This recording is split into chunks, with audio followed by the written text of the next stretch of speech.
You shouldn't shoot down Amazon's drone plans. That's what Farhad Manjoo says in his high definition column this week. Welcome to Digits. I'm Simon Constable. Farhad Manjoo is joining us now from the West Coast to explain what he means by this, because of course we think of drones, because of popular culture, as something the military uses to send bombs.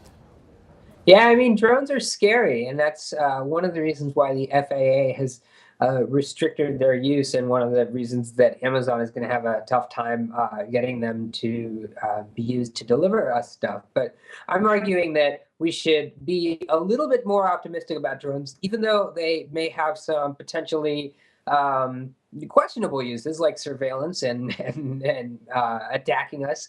They may be used in very good ways too. And I sort of look at some of the positive and humane uses of drones. I mean, one of the humane uses of drones that you point to is not to deliver books from Amazon, but to deliver medicine to remote parts of countries where perhaps there aren't roads, or the roads are just too dangerous to use. That seemed to me to be a very good use. Yeah, there are about 1 billion people in the world who live in areas that aren't accessible by roads, or aren't accessible for some period of the year during periods of flooding or other weather events. And in those areas, some startups are envisioning something called a drone transportation network, where drones would basically fly from landing spot to landing spot along the way, in something of the way that data travels across the internet, kind of through routers. Here, drones would travel along and carry something like medicine, or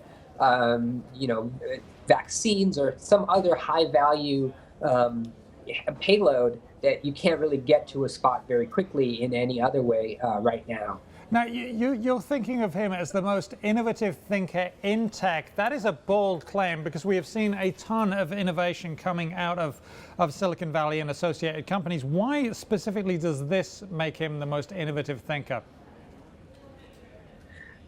You mean Bezos? Yes. I mean, I think that one of the reasons that he put this out there is because it's a really novel way to deliver goods. I don't think that I mean, it's not going to happen anytime soon, and so it has this futuristic glint to it that I think works really well for Amazon's marketing at this point.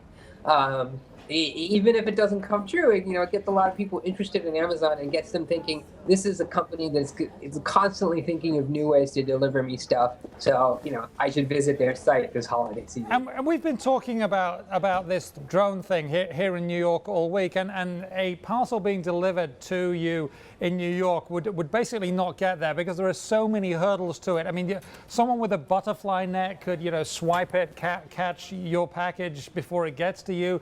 If it gets left on your doorstep in New York City, talk about a small unit of time before it disappears. It'll be gone like that.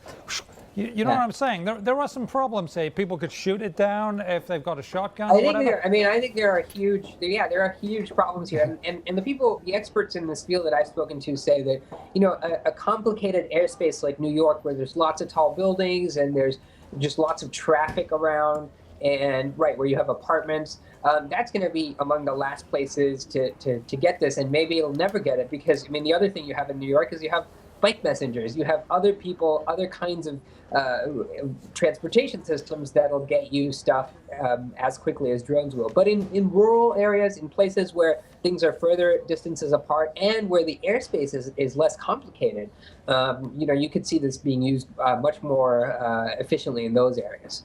So depending on where you live, drones could be coming to you soon, or sooner than you think. Thank you very much, Farhad Manjoo. All right, thanks a lot. I'm Simon Constable, and this is WSJ Live.